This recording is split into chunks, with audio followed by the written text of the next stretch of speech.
সবাইকে স্বাগতম। আজকের ভিডিওতে আমরা কোন একটি সংখ্যা জোড় নাকি বিজোড় তা নির্ণয় করার অ্যালগরিদম দেখব।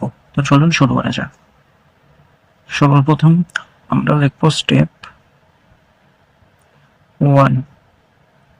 এখানে লিখব স্টার্টের মাধ্যমে অ্যালগরিদমটি শুরু হবে। এরপর স্টেপ 2, ইনপুট n। এরপরে স্টেপ 3, if n কে যদি আমরা 2 দ্বারা ভাগ করি এবং ভাগশেষ যদি শূন্য হয়, then print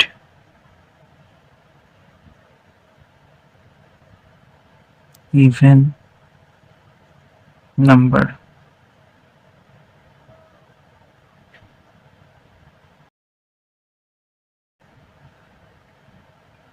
Now go to step 5, otherwise go to step 4,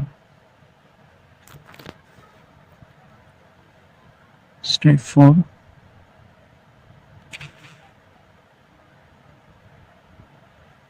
print odd number।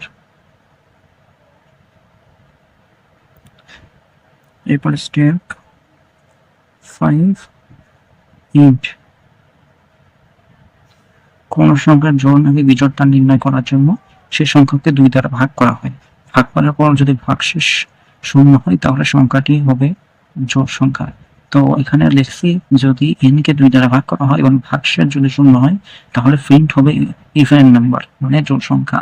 তারপর সে চলে যাবে স্টেপ 5 এ, ইন্ট শেষ হয়ে যাবে। যদি সত্য না হয় তাহলে otherwise go to step 4। Step 4 এ চলে আসবে এবং প্রিন্ট করবে ওড নাম্বার। ওড নাম্বার মানে বিজোড় সংখ্যা। এরপর ইন্ট হয়ে যাবে। আশা করি আপনারা বুঝতে পারছেন।